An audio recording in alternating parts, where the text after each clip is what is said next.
dalam berkeluh kesah, menantikan penolongnya. Bersoraklah hai Israel, menyambut Sang Immanuel.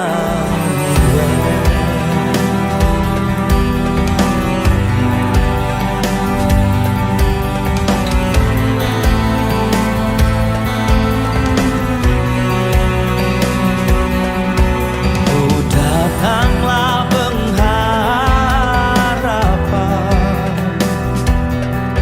menyatukan umat Tuhan, menghapuskan permusuhan, beri damai dan pengharapan. Oh, bersoraklah hai Israel, menyambut Sang Immanuel.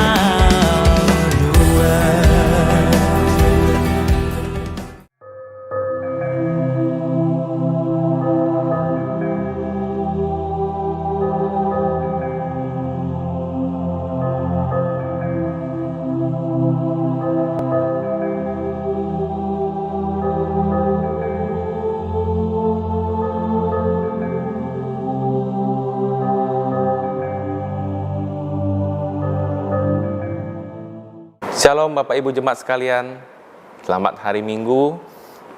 Kita masuki minggu keempat Advent. Sebelum memulai ibadah kita pada pagi hari ini, kita saat teduh sejenak.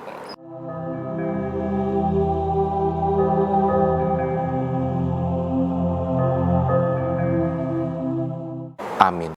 Nyanyian pembukaan diambil dari Kidung Jemaat 99, Gita Surga Bergema. Mari kita bersama-sama kita nyanyikan lagu ini dengan penuh sukacita dan antusias.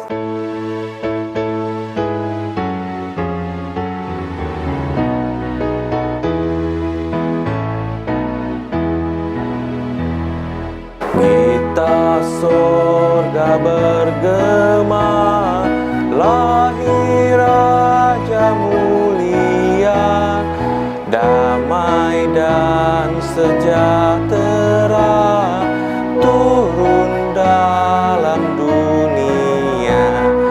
Bangsa-bangsa bangkitlah dan bersoraklah serta permaklumkan kabar baik. Lahir Kristus terang ajaib, Gita surga bergema, lahir Raja mulia. Yang di sorga disembah, Kristus Raja yang baka, lahir dalam dunia, dan Maria bundanya. Dalam daging dikenal, firman Allah yang kekal, dalam anak yang kecil nyatalah Immanuel. Gita surga bergema, lahir Raja mulia.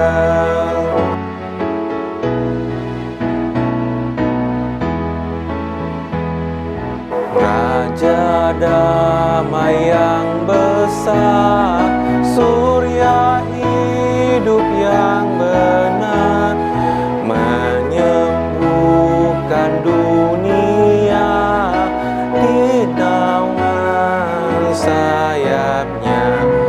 Tak memandang dirinya, bahkan maut diterimanya. Lahir untuk memberi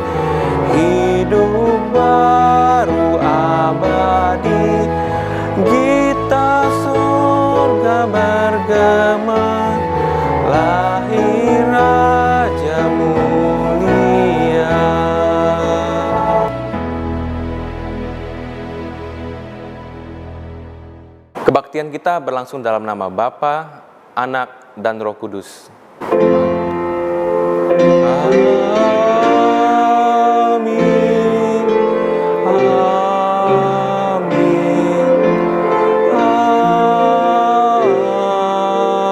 Amin. Tuhan beserta saudara. Dan beserta saudara juga. Kata pembuka diambil dari kitab Yesaya 9 ayat 1-2. Bangsa yang berjalan di dalam kegelapan telah melihat terang yang besar.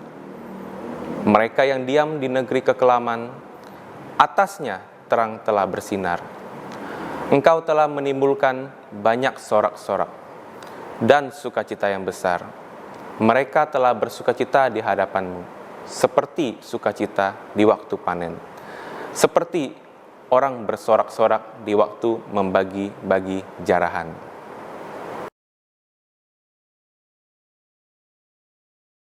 Saatnya kita akan masuk di dalam doa pengakuan dosa. Kita berdoa. Bapa di surga, kami datang di hadapan Engkau, merendahkan diri kami kepadamu, Allah, pencipta kami, penguasa hidup kami, Allah yang mengatur hidup kami. Tuhan, kami datang memohon pengampunan kepadamu atas segala dosa yang kami lakukan di hadapan Engkau, Tuhan. Kami sudah menyakiti hati-Mu ketika kami menyakiti sesama kami. Tuhan, biarlah kami tidak kembali mengulang dosa kami yang sama di hadapan Engkau. Ampunilah dosa kami ya Tuhan. Setiap kesalahan yang kami lakukan, setiap kami menyakiti orang lain, biarlah Tuhan kami tidak mengulang kembali. Ampuni ya Tuhan. Tuhan, terima kasih untuk belas kasihan yang Kau berikan, pengampunan yang Kau berikan. Kami percaya Tuhan, Engkau Maha Pengampun. Ini doa yang kami bawa kepadamu, Allah kami. Di dalam nama-Mu kami berdoa. Amin. Berita anugerah diambil dari kitab Yohanes 3 ayat 16. Karena begitu besar kasih Allah akan dunia ini, sehingga Ia telah mengaruniakan anaknya yang tunggal, supaya setiap orang yang percaya kepadanya tidak binasa, melainkan beroleh hidup yang kekal. Demikianlah berita anugerah dari Allah. Syukur kepada Allah. Tema firman Tuhan yang akan dibawakan oleh Ibu Meke Sulu, Natal adalah tentang kasih. Mari kita semua nyanyikan sebuah lagu yang berjudul Sejauh Timur dari Barat.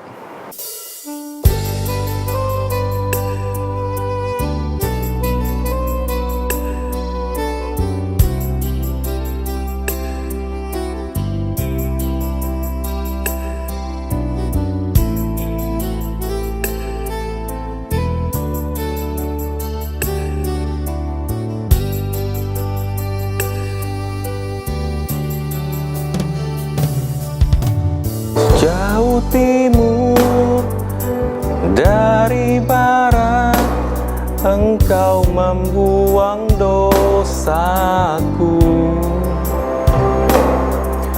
Tiada Kau ingat lagi pelanggaranku.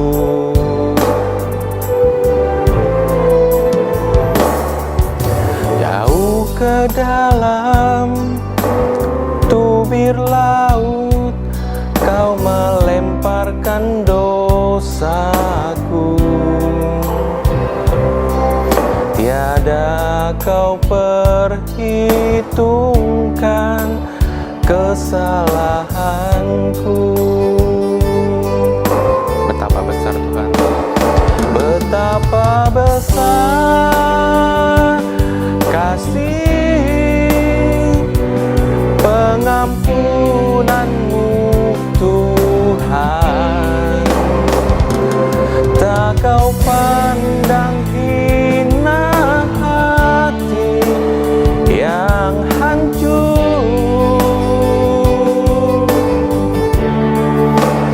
Ku berterima kasih kepada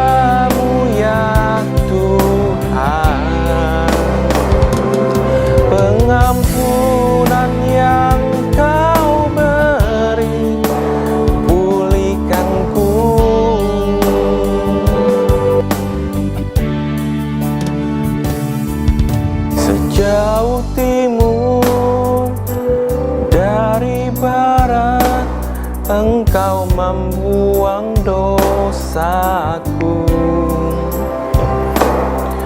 Tiada kau ingat lagi pelanggaranku.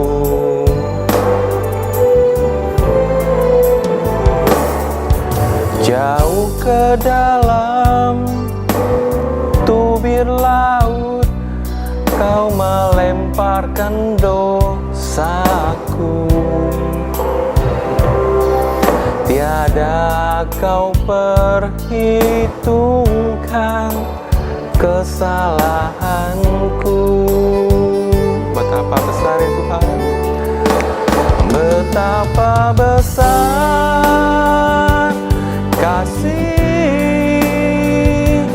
pengampunanmu Tuhan.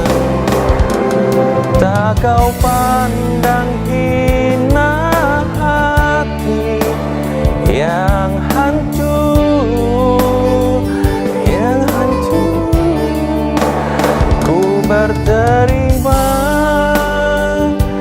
kasih kepadamu ya Tuhan. Pengampunan yang kau beri, pulihkanku. Pengampunan-Mu ya Bapa. Pengampunan yang kau beri, pulihkanku.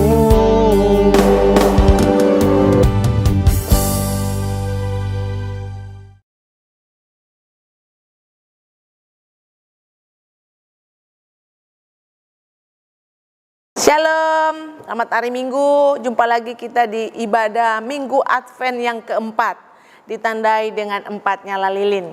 Mari kita persiapkan hati kita untuk mendengarkan firman Tuhan. Sebelum itu, mari kita berdoa. Bapa di surga, terima kasih hari ini Engkau layakkan kami mendengarkan firman Tuhan. Pakailah hamba-Mu untuk menjadi saluran berkat dan berkati jemaat-Mu. Di dalam nama Tuhan Yesus Kristus kami berdoa. Amin. Kita akan membaca di dalam kitab Yohanes pasal yang ketiga ayat yang ke-16. Karena begitu besar kasih Allah akan dunia ini, sehingga Ia telah mengaruniakan anaknya yang tunggal, supaya setiap orang yang percaya kepadanya tidak binasa, melainkan beroleh hidup yang kekal. Demikian firman Tuhan. Berbahagialah kita yang membaca, mendengar, dan merenungkan firman Tuhan siang dan malam. Maranatha. Maranatha, Maranatha, Maranatha.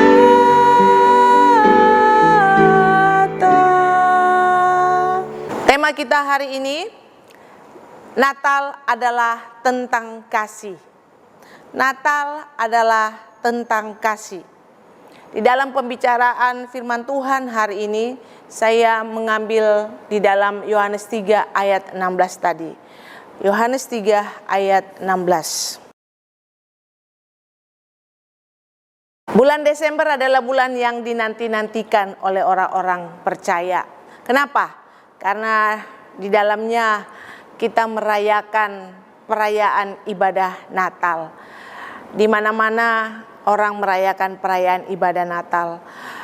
Ditandai dengan pemasangan pohon Natal di mana-mana, juga lagu Natal terdengar di mana-mana. Di dalam Yohanes 3 ayat 16 yang tadi kita sudah membacanya, karena begitu besar kasih Allah akan dunia ini sehingga Ia telah mengaruniakan anaknya yang tunggal, supaya setiap orang yang percaya kepadanya tidak binasa melainkan beroleh hidup yang kekal. Dari ayat ini membuktikan bahwa Natal adalah bukti kasih Allah kepada umatnya. Bukti bahwa Allah mengasihi umatnya. Bagaimana Allah mewujudkan kasih-Nya kepada manusia? Bagaimana Allah mewujudkan kasih-Nya kepada manusia? Saya membagi di dalam 3 bagian dari ayat ini. Yang pertama, Allah mewujudkan kasih-Nya dengan memberikan anaknya yang tunggal. Yohanes 3 ayat 16, karena begitu besar kasih Allah akan dunia, sehingga ia mengaruniakan anaknya yang tunggal. Rasul Paulus dalam suratnya kepada orang Kristen di Roma menulis, akan tetapi Allah menunjukkan kasih-Nya kepada kita oleh karena Kristus telah mati untuk kita ketika kita masih berdosa. Lebih-lebih karena kita sekarang telah dibenarkan oleh darah-Nya, kita pasti akan diselamatkan dari murka Allah. Allah tahu betul bahwa maut itu sangat mengerikan. Allah ingin menyelamatkan manusia dari hukuman kekal, sehingga Allah memberikan anaknya yang tunggal, yaitu Yesus Kristus, satu-satu miliknya, untuk dipersembahkan, dikorbankan demi menebus dosa-dosa manusia. Natal mengingatkan kita betapa besar kasih dan perhatian Allah kepada kita. Natal akan selalu mengingatkan kita betapa besar dan ajaibnya kasih Allah, perhatian Allah terhadap kita. Yesus Kristus adalah pemberian Allah yang sangat spesial bagi orang-orang percaya. Mengapa? Karena pencipta akan diam bersama-sama dengan ciptaannya. Pencipta akan berada bersama-sama dengan ciptaannya. Terang yang ilahi akan berdiam di dalam hidup manusia. Terang yang ilahi akan diam di antara kita. Ini sesuatu yang sangat spesial, karena yang mulia mau datang ke dunia yang berdosa. Yang tidak berdosa mau bersama-sama dengan manusia berdosa. Ini sesuatu yang spesial yang Allah berikan kepada manusia. Allah ingin memulihkan hubungan kita yang rusak, sehingga kedatangan Yesus Kristus ke dunia ini untuk mengubah status hidup kita yang tadinya berdosa, yang tadinya binasa, tapi Allah mengangkat kita menjadi anak Allah. Allah ingin mendamaikan kita dengan dirinya. Jadi wujud kasih Allah kepada manusia, Allah memberikan anaknya satu-satunya. Allah memberikan hadiah yang sangat luar biasa kepada manusia, supaya manusia tidak binasa, supaya manusia tidak mendapatkan hukuman yang kekal di neraka. Betapa kasih Allah sangat luar biasa untuk umat manusia. Setelah kita tahu betapa Allah sangat mengasihi kita, bagaimana seharusnya kita memaknai kasih Allah dengan benar? Bagaimana kita memaknai kasih Allah dengan benar? Yang pertama saya mencatat, mengasihi seperti Allah mengasihi kita. Kita harus bisa mengasihi orang lain seperti ketika Allah mengasihi kita.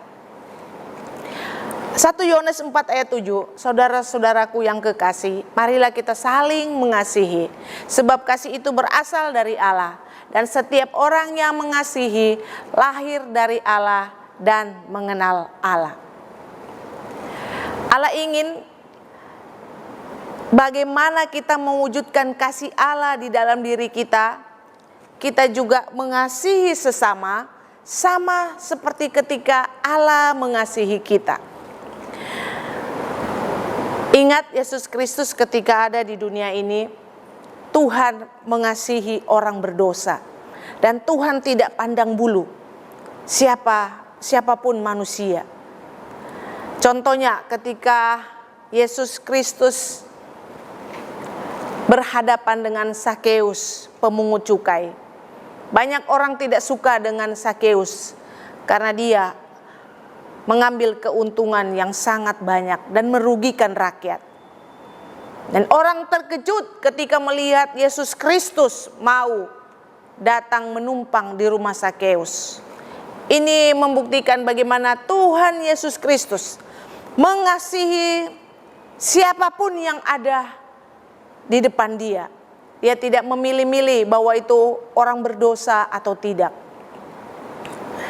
Mengasihi berarti memperlakukan orang lain sama seperti Tuhan memperlakukan umatnya.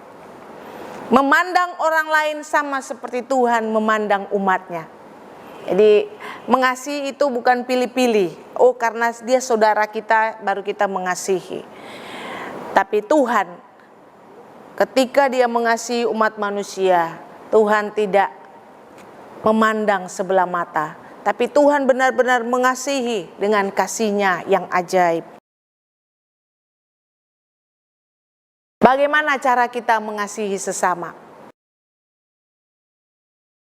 Kasih yang tidak mempertanyakan siapa orang itu, kapan harus mengasihi, dan di mana harus mengasihi. Bagaimana kita mengasihi sesama, kita tidak boleh memilih-milih orang. Bagaimana kita mengasihi sesama, kita tidak harus menentukan nanti ya, kalau saya sudah ada waktu baru saya mau menolong engkau. Tidak seperti itu. Tuhan mau kita tidak mempertanyakan siapa dia, kapan kita akan lakukan, atau di mana kita akan berikan kasih kita. Kasih yang mampu mengasihi musuh sekalipun. Nah, ini yang Tuhan ajarkan dalam kehidupan kita. Ingat kisah di dalam Alkitab, bagaimana Tuhan Yesus menceritakan orang Samaria yang murah hati. Dikisahkan ada orang yang mengalami kesulitan di tengah jalan dan dia harus ditolong karena dia dalam keadaan parah. Ternyata ketika seorang imam lewat dan dia melihat ada yang terluka, dia hanya meneruskan perjalanannya. Karena kenapa? Karena dia melihat itu musuh dia. Kemudian ada lagi imam yang lewat, dia hanya meninggalkan orang itu. Tapi ketika ada orang Samaria yang lewat, dia menolong orang itu. Dia membawa orang itu ke kota dan diberi pertolongan. Dia memberi pesan kepada penginapan yang dia taruh orang itu di sana. Saya titip uang ini. Nanti kalau uang ini kurang untuk biayanya, kalau saya kembali, saya akan menggantikannya. Tuhan mengajarkan bagaimana mengasihi sesama tanpa memandang bulu. Tuhan mengajarkan kita mengasihi sesama tanpa melihat bahwa dia musuh sekalipun. Bagaimana kita melakukan itu dalam kehidupan kita setiap hari. Saya ingat di dalam kisah di berita tragedi bom Natal tahun 2000 silam.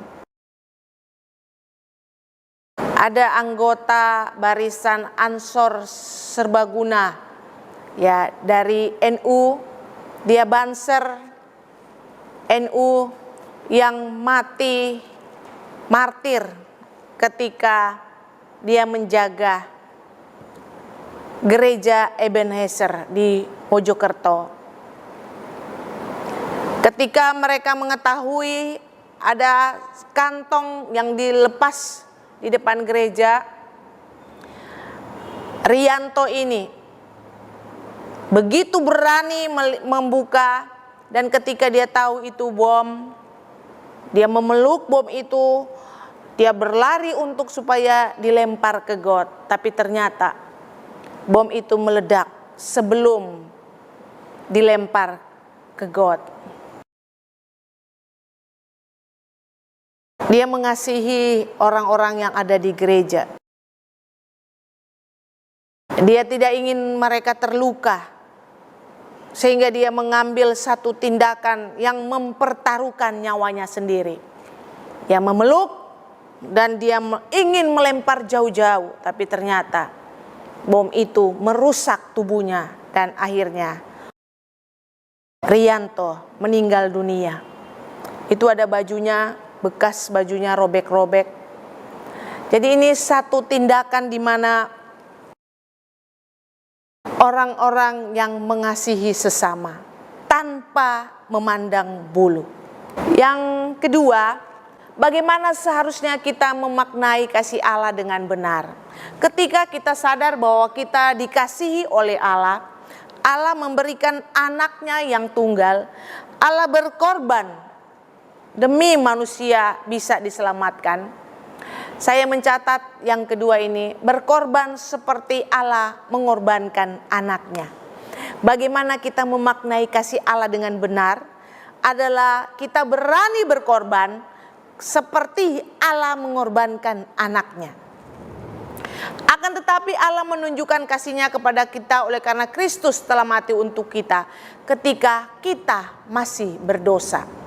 Roma 5 ayat 8. Natal adalah pengorbanan Yesus Kristus yang mulia dan yang kudus, mau merendahkan diri menjadi sama dengan manusia. Dia yang terhormat, dia yang kudus, dia yang mulia, mau datang ke dunia yang fana ini. Satu pengorbanan yang luar biasa dari pribadi Yesus Kristus. Dan mau menjadi hamba yang melayani orang berdosa. Yesus Kristus adalah Allah yang mulia, mau korbankan dirinya menjadi manusia, menjadi hamba, mau melayani orang berdosa. Ini adalah satu pengorbanan tanpa pamrih, tidak berpura-pura dan tidak membeda-bedakan. Kita ingat kisah Bapak Abraham. Bapak Abraham juga mau korbankan anaknya yang ia kasihi. Anak satu-satunya yang dia tunggu-tunggu selama ini, bertahun-tahun. Tetapi ketika Allah memintanya untuk dikorbankan, Bapak Abraham tidak berpikir panjang, tidak berdebat dengan Allah. Bapak Abraham melakukan apa yang Allah perintahkan. Mengapa Bapak Abraham mau berkorban? Karena Bapak Abraham sadar ia telah mengalami dan merasakan kasih Allah yang besar dalam hidupnya. Dia sudah merasakan kasih karunia Allah dalam hidupnya. Jadi ketika Allah menuntut dia untuk berkorban, mengorbankan anaknya, Bapak Abraham sama sekali tidak keberatan. Karena dia berpikir hidupnya selama ini sudah mendapatkan kasih karunia Allah yang luar biasa. Jadi dia ingin membalas kebaikan Allah dengan mentaati apa yang Allah perintahkan. Dia rela korbankan anaknya. Kenapa? Karena dia sudah mengalami kasih karunia Allah. Jadi orang yang sudah mengalami kasih karunia Allah akan dengan sangat senang hati melakukan kebaikan untuk orang lain. Dia juga akan berkorban untuk orang lain. Dia juga akan mengasihi orang lain. Karena apa? Karena dia sudah mengalami kasih karunia Allah.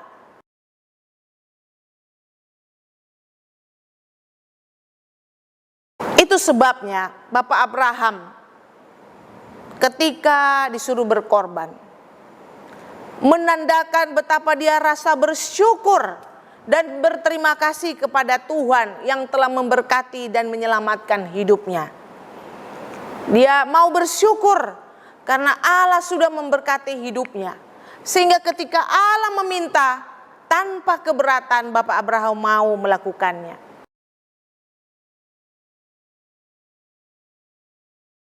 Menjadi pertanyaan bagi kita, beranikah kita berkorban? Kalau kita sadar bahwa kita adalah orang yang sudah mengalami kasih karunia Allah, yang sudah melihat dan mengalami kasih karunia Allah dalam hidup kita sampai dengan saat ini, seharusnya kita pun tidak keberatan. Seharusnya kita pun tidak berdebat dengan Allah untuk berkorban. Sudah seharusnya kita pun berkorban, mau berbagi untuk orang lain. Kenapa? Karena kita sudah mengalami kasih karunia Allah. Kita sudah merasakan terlebih dahulu kasih karunia Allah. Jadi sudah sepatutnya kita membagikan kasih karunia Allah itu kepada orang lain. Beranikah kita mengorbankan waktu kita untuk pelayanan? Kalau kita sudah mengalami kasih karunia Allah, seharusnya kita berani mengorbankan waktu kita untuk Allah. Kalau kita sudah mengalami kasih karunia Allah, sudah seharusnya kita berkorban uang untuk pelayanan ataupun untuk orang lain. Karena kita sendiri sudah diberkati. Sudah sepantasnya kita memberkati orang lain. Ini yang Allah mau dalam hidup kita.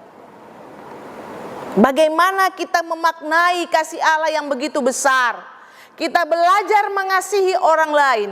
Kita belajar berkorban untuk orang lain seperti Allah mengasihi kita. Kita belajar seperti karakter Allah yang sudah terlebih dahulu mengasihi kita.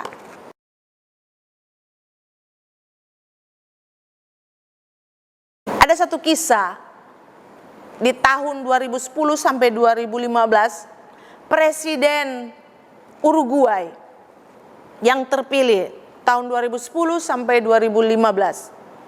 Ternyata presiden ini menjadi termasyhur karena dia presiden yang dermawan. Kenapa disebut dermawan? Dia menyumbangkan 90% gajinya untuk rakyat dan hidup secara sederhana. Presiden Uruguay, Bapak Jos, kita lihat ini ada orangnya. Dia adalah seorang presiden tapi hidupnya sangat sederhana. Dan gajinya ia berikan untuk rakyat yang dalam kesusahan. Ia sangat sederhana. Dia hanya memakai mobil yang sangat sederhana. Dia tidak mau keluar uang yang tidak terlalu penting. Dan ternyata bukan cuma presiden Uruguay, di Indonesia juga ada. Mantan wali kota Solo, yaitu sekarang Bapak Presiden kita, Bapak Jokowi. Beliau juga memberikan satu teladan yang luar biasa untuk kita. Bapak Jokowi tidak menerima gajinya sebagai wali kota selama 7 tahun. Gaji Bapak Jokowi diambil oleh stafnya, kemudian dibelikan kebutuhan pokok dan dibagikan kepada rakyat miskin. Kalau untuk urusan nafkah mereka hanya memakai pendapatan dari usaha mebel kayu. Jadi tidak perlu jauh-jauh untuk melihat teladan dari Presiden Uruguay. Presiden kita saat ini juga punya teladan yang luar biasa. Mau berbagi, mau berkorban untuk orang lain.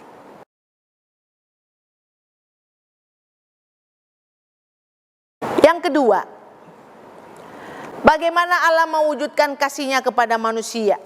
Kalau yang pertama, Allah mewujudkan kasih-Nya kepada manusia, yaitu memberikan anaknya yang tunggal. Memberikan anaknya yang ia kasihi kepada manusia, supaya manusia dapat diselamatkan, ditebus dosa-dosanya. Yang kedua, Allah mewujudkan kasih-Nya kepada manusia, yaitu dengan berimmanuel kepada manusia.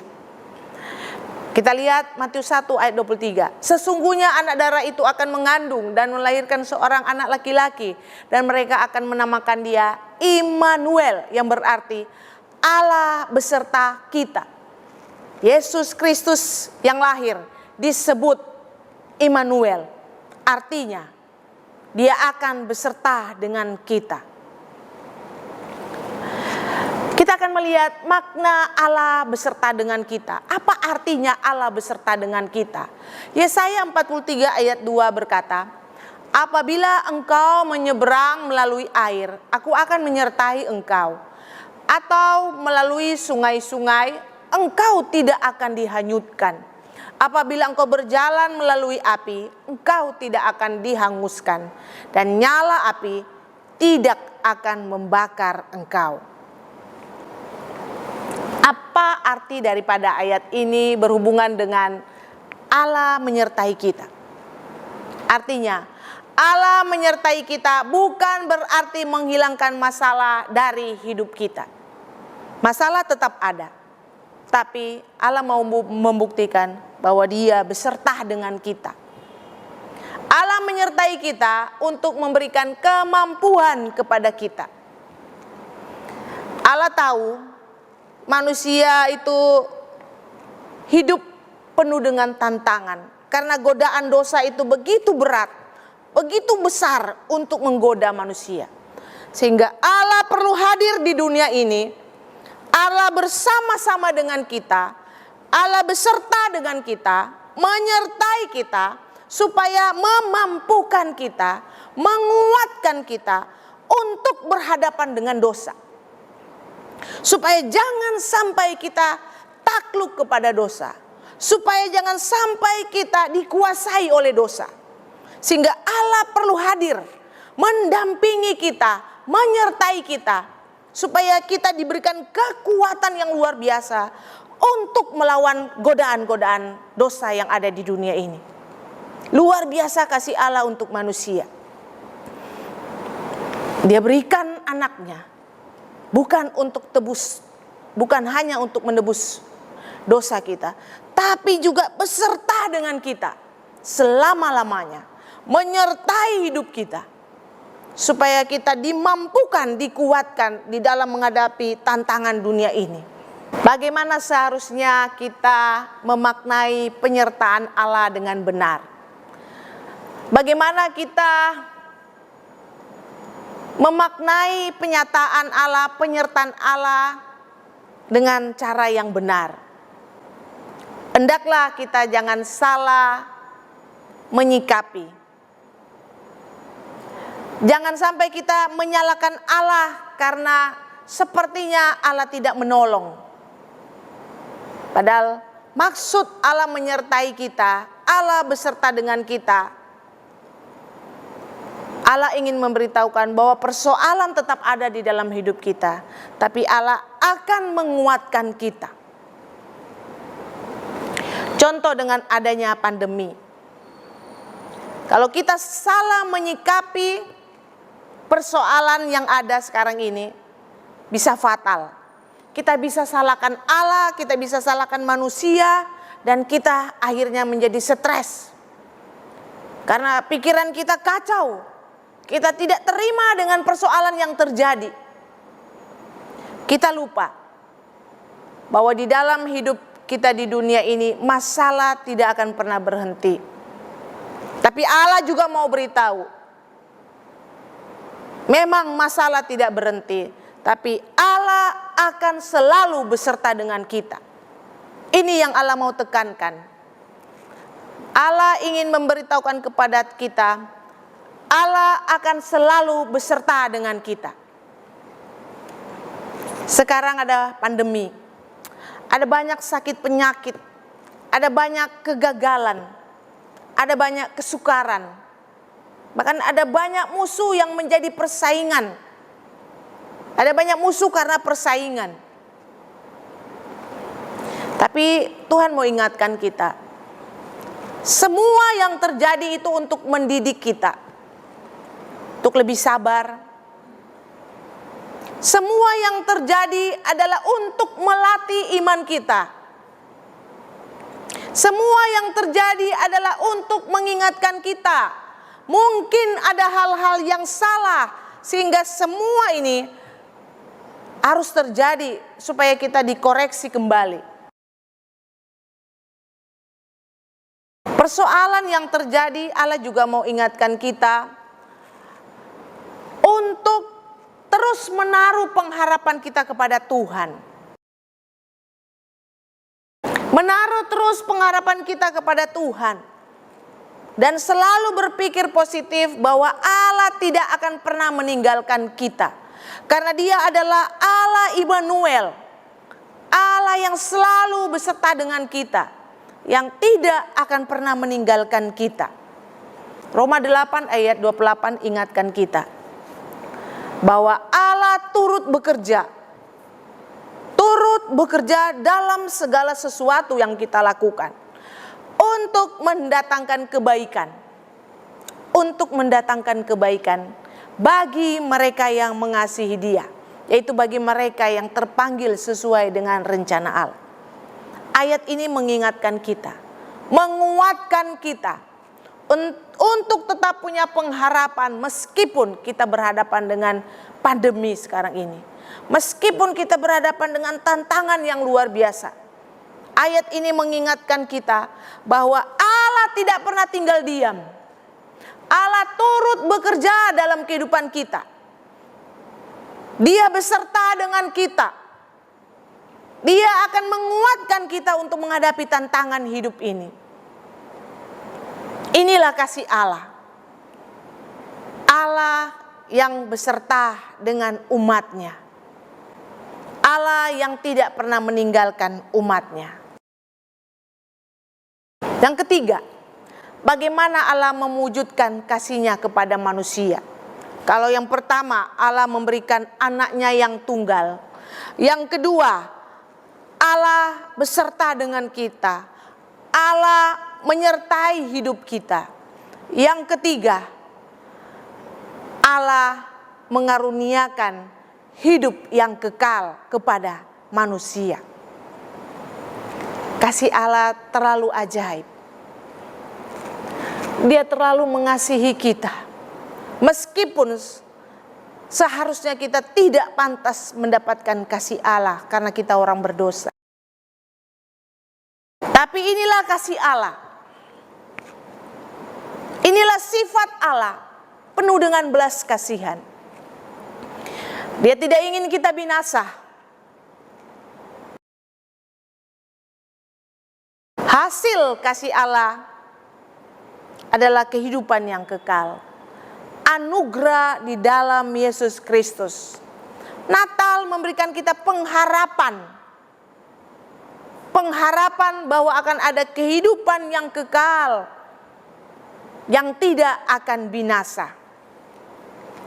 Pertanyaan buat kita, apa syarat untuk memperoleh hidup yang kekal? Syaratnya apa supaya kita memperoleh hidup yang kekal itu? 1 Yohanes 5 ayat 11 sampai 13. Dan inilah kesaksian itu. Allah telah mengaruniakan hidup yang kekal kepada kita, dan hidup itu ada di dalam anaknya. Barang siapa memiliki anak, ia memiliki hidup. Barang siapa tidak memiliki anak, ia tidak memiliki hidup. Semuanya itu kutuliskan kepada kamu, supaya kamu yang percaya kepada nama anak Allah, tahu bahwa kamu memiliki hidup yang kekal. Rasul Yohanes begitu tegas mengungkapkan bahwa siapa yang berhak untuk mendapatkan kehidupan yang kekal adalah orang yang percaya kepada Kristus dan mengikuti karakter Kristus. Dia katakan, supaya kita tahu bagaimana kita memperoleh hidup yang kekal, kita harus percaya kepada anak Allah itu. Percaya dan mengikutinya. Jadi kalau kita nggak percaya dan meninggalkan Kristus, jangan mimpi untuk mendapatkan kehidupan yang kekal. Apa yang harus kita lakukan sekarang? Setelah kita mendapatkan berita anugerah ini, kasih Allah yang luar biasa ini, apa yang harus kita lakukan sekarang? Ceritakan tentang Kristus kepada orang lain. Ceritakan tentang kasih-Nya yang menakjubkan. Ceritakan tentang kebaikan-kebaikannya, pengorbanannya, karyanya di kayu salib. Ceritakan kepada orang lain, supaya orang lain juga tahu siapa Yesus Kristus. Bahwa Dia adalah juru selamat. penuh dengan anugerah. Ceritakan supaya mereka mengenal Kristus dan mereka beroleh keselamatan karena mereka mau percaya kepada Kristus. Yesus sendiri berpesan, pergilah, jadikan semua bangsa muridku. Pergi, jadikan semua bangsa murid Yesus Kristus. Ini yang Tuhan inginkan dalam kehidupan kita. Jangan kita hanya peduli dengan diri sendiri, merasa saya sudah setia, selamat, tapi kita tidak mengingat orang-orang di sekitar kita yang belum mengenal Kristus. Bawa anak cucu kita kepada Kristus. Wariskan sorga kepada mereka. Kita boleh mewariskan harta kepada anak cucu kita. Boleh mewariskan pendidikan kepada mereka. Mewariskan karakter yang baik kepada mereka. Tapi jangan lupa, yang paling terutama adalah wariskan kerajaan sorga kepada anak cucu kita. Jangan biarkan mereka meninggalkan Kristus hanya karena harta dunia atau mengikuti pasangan hidup. Kasihan, karena mereka melepaskan kehidupan yang kekal. Ulangan 6 ayat 6-7. Kitab firman Tuhan ini berbicara apa kepada kita? Apa yang kuperintahkan kepadamu pada hari ini haruslah engkau perhatikan. Haruslah engkau mengajarkannya berulang-ulang kepada anak-anakmu dan membicarakannya apabila engkau duduk di rumahmu, apabila engkau sedang dalam perjalanan, apabila engkau berbaring, dan apabila engkau bangun. Bapak Ibu, apakah kita suka menceritakan tentang Kristus kepada anak cucu kita? Wariskan kerajaan surga kepada mereka. Ceritakan tentang Kristus kepada mereka siang dan malam. Kita ada di mana saja, ceritakan itu. Ceritakan kebaikan Kristus supaya itu tertanam di dalam hati anak cucu kita. Dan mereka sungguh-sungguh mengikuti Kristus. Ajarkan dan selalu doakan mereka. Ini yang Tuhan mau dalam hidup kita. Natal mengingatkan kasih yang luar biasa. Kasih Allah. Natal berbicara tentang kasih Allah yang ajaib kepada manusia. Ia korbankan anaknya. Ia mendampingi kita dan ia memberikan kehidupan yang kekal kepada kita. Biarlah kita menjadi orang percaya yang tetap setia kepada Tuhan kita Yesus Kristus. Tuhan Yesus memberkati. Amin. Mari kita berdoa. Terima kasih Tuhan, Engkau mengingatkan kami hari ini. Natal adalah tentang kasih-Mu. Natal adalah tentang kasih-Mu ya Tuhan, kasih-Mu yang ajaib, yang mulia, yang rela memberikan anak-Mu yang tunggal kepada kami, supaya kami tidak binasa. Natal adalah kasih-Mu yang menyertai kami. Natal adalah kasih-Mu yang memberikan kami kehidupan yang kekal. Terima kasih Tuhan. Terima kasih untuk anugerah ini yang Kau berikan buat kami. Biarlah kami membalasnya dengan kehidupan kami yang suci kudus di hadapan Engkau ya Tuhan. Dan mentaati perintah-Mu. Terpujilah Engkau Tuhan, di dalam nama Tuhan Yesus Kristus kami berdoa. Amin.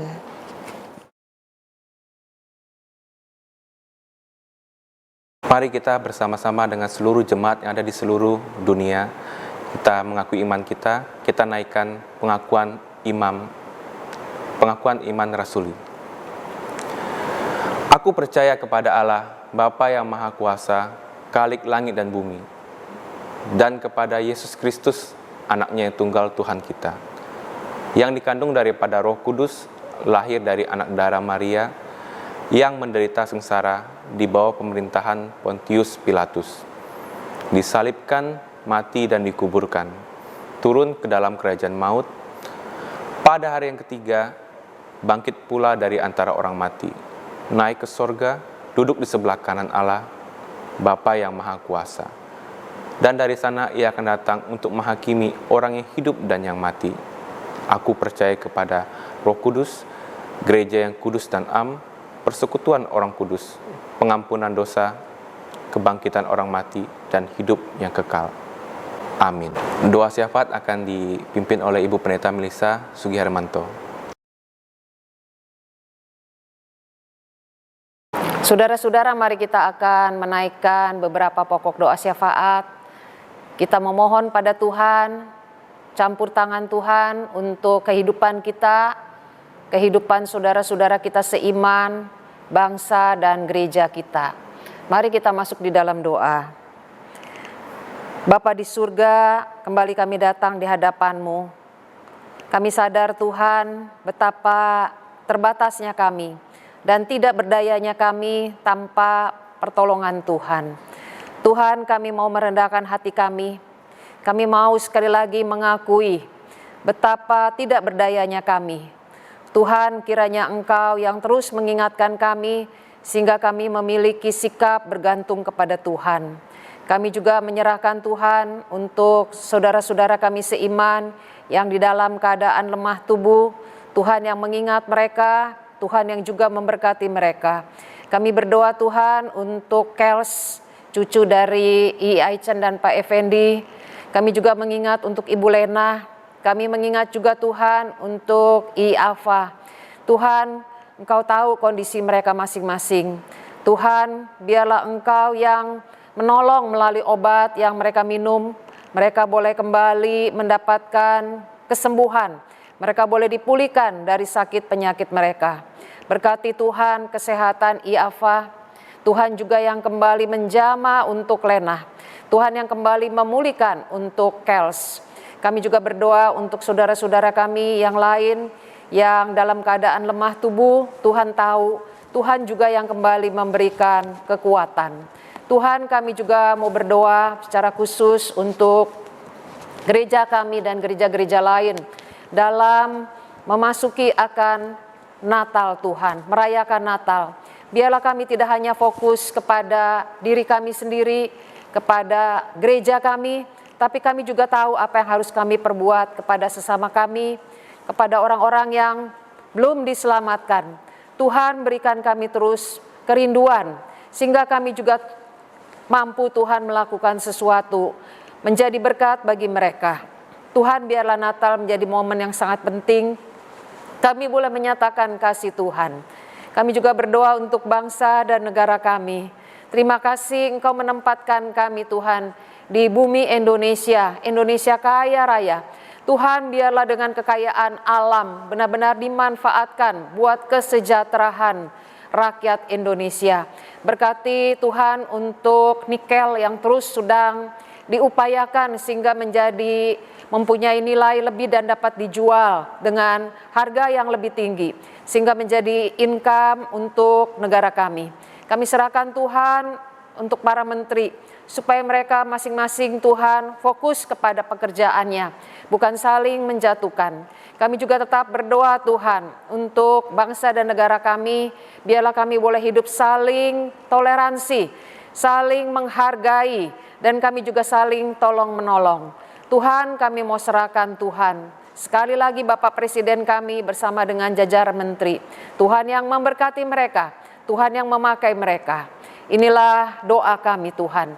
Hanya di dalam nama Tuhan Yesus Kristus kami berdoa. Amin. Bapak Ibu Jemaat sekalian, kita akan menjalankan persembahan. Nat persembahan diambil dari kitab Hosea pasal 6 ayat 6 yang berbunyi, sebab aku menyukai kasih setia dan bukan korban sembelihan, dan menyukai pengenalan akan Allah lebih daripada korban-korban bakaran. Bapak Ibu sekalian, persembahan dapat dilakukan dengan 3 cara. Yang pertama adalah Bapak Ibu mengumpulkan, kemudian dibawa ke kantor gereja. Yang kedua adalah dapat melakukan transfer ke rekening gereja Terang Hidup. Atau yang ketiga, bisa melakukan dengan scan barcode. Terima kasih. Kita akan mengakhiri ibadah kita pada minggu pagi ini Kita akan nyanyikan sebuah lagu, nyanyian pengutusan yang berjudul Yesus Kekuatanku.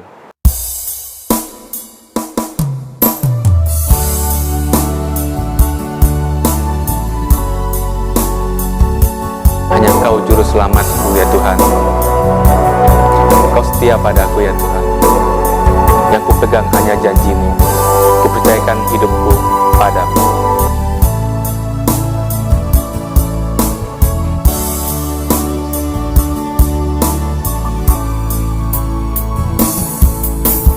Hanya Engkau juru selamatku, Tuhan Kau setia padaku.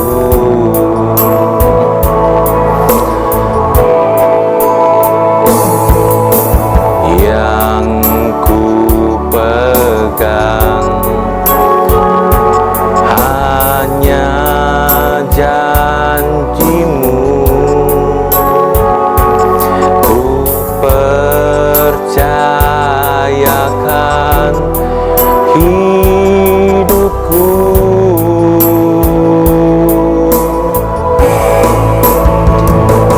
Ku sembah Kau Allahku, Bapa dan sahabatku. Kau yang pedulikan seluruh hidupku.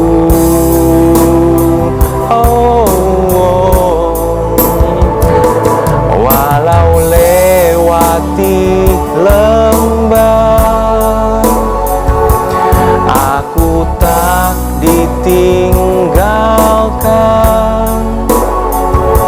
Yesus kekuatan di hidupku.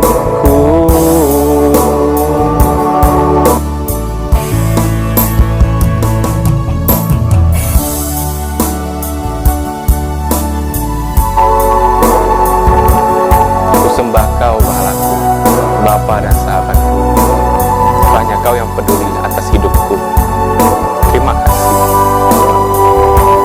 Kau kekuatan di hidupku ya Bapa. Tandaikan sekali lagi, hanya Engkau juru selamatku.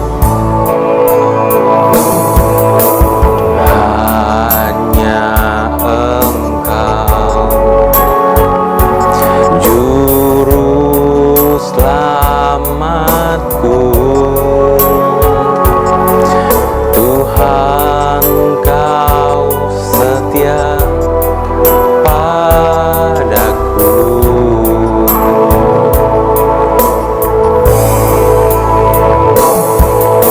Yang ku pegang hanya janji-Mu. Ku percayakan hidupku.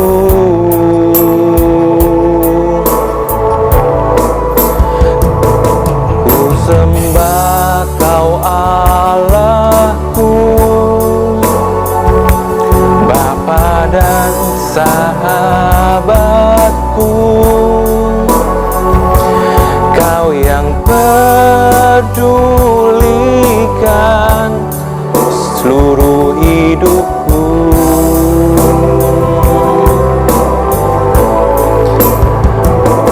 Walau lewati lembah, aku tak ditinggalkan. Yesus kekuatan di hidupku.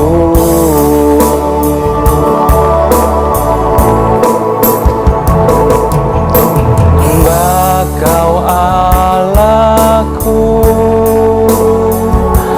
Bapa dan sahabatku.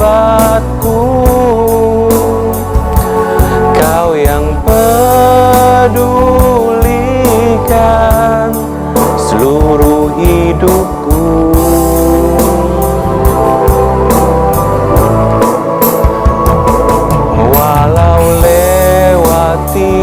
lembah. Ku tak ditinggalkan, Yesus kekuatan di hidupku. Kau kekuatanku ya Tuhan, Yesus kekuatan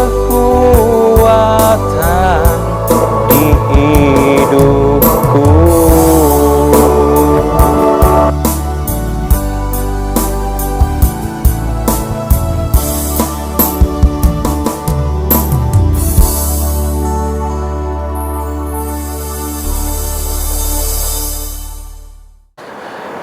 Pengutusan dan berkat akan dipimpin oleh Ibu Pendeta Melissa Sugihermanto.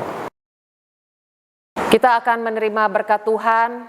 Mari sekali lagi kita mengarahkan hati kita kepadanya. Karena begitu besar kasih Allah akan dunia ini, sehingga Ia telah mengaruniakan anaknya yang tunggal, supaya setiap orang yang percaya kepadanya tidak binasa, melainkan beroleh hidup yang kekal. Kasih dan kemurahan dari Allah Tritunggal menyertai setiap kita. Biarlah kita boleh terus hidup di dalam kasih Tuhan, sehingga kita juga dimampukan untuk mengalirkan, membagikan kasih Tuhan kepada sesama kita. Dengan kekuatan dari Allah Roh Kudus, kita boleh menjadi berkat bagi orang-orang yang ada di sekitar kita. Diberkatilah hidupmu, diberkatilah sekali lagi pengenalanmu akan Tuhan, sehingga kita boleh terus bertumbuh semakin serupa dengan Tuhan. Amin.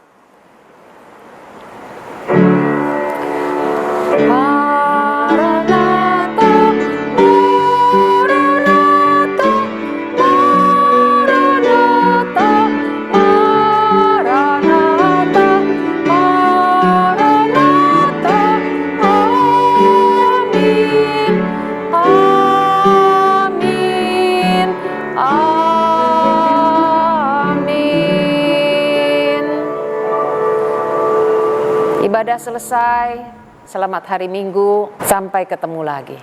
Bersoraklah, hai Israel, menyambut Sang Immanuel. Bersoraklah,